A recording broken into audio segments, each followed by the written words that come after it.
America ने एक और मिलिट्री रिवॉल्यूशन स्टार्ट कर दिया है। अब B-2 स्पिरिट बॉम्बर को रिटायर करके नए B-21 रेडर को इंट्रोड्यूस किया जा रहा है। ये दुनिया का एक पहला 6th जनरेशन बॉम्बर है और इसे लेकर दुनिया भर की एयर फोर्सेस में एक्साइटमेंट और टेंशन दोनों बढ़ गई है। चलिए समझते हैं कैसे ये गेम चेंजर हो सकता है। यूएस एयर फोर्स के फ्लीट में पहले से ही B-52 और B-1 जैसे बॉम्बर्स हैं। B-52 1950 का एयरक्राफ्ट अभी भी लॉन्गेस्ट सर्विंग बॉम्बर है, लेकिन मॉडर्न स्टील टेक्नोलॉजी की कमी है। B-1 लांसर 1980s में इंट्रोड्यूस हुआ सुपरसोनिक है और रडार से इजीली डिटेक्ट हो जाता है। और फिर आता है B-2 स्पिरिट बॉम्बर, जिसे सबसे स्टील्थ और एडवांस माना जाता था।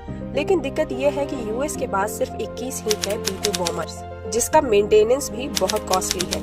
यही वजह है कि अमेरिका को एक नेक्स्ट जनरेशन सॉल्यूशन चाहिए था। अब एंट्री होती है B-21 रेडर की, जो ऑफिशियली दिसंबर 2022 में रिवील हुआ था और 2025 के बाद एक्टिव सर्विस में आ रहा है।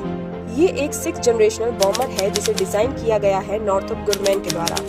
इसमें कटिंग एजेस स्लीप टेक्नोलॉजी है, यानी रडार, इंफ्रारेड और इवन मॉडर्न डिफेंस सिस्टम से इसे डिटेक्ट कर पाना मुश्किल होगा। इसका डिजाइन B-2 जैसा ही फ्लाइंग विंग स्ट्रक्चर है, पर साइज थोड़ा छोटा और एफिशिएंसी ज्यादा।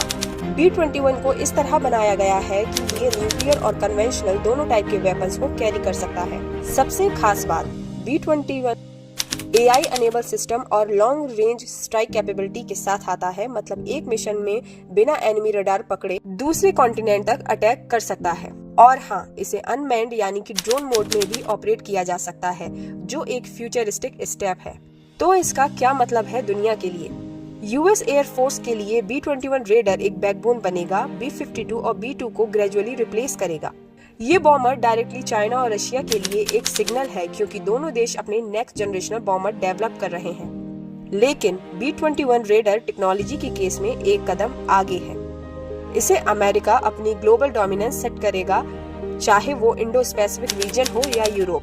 तो आसान भाषा में B-2 स्पिरिट ने जो लेगेसी क्रिएट की थी, उसे एक नया एरा शुरू करने आया है B-21 रेडर।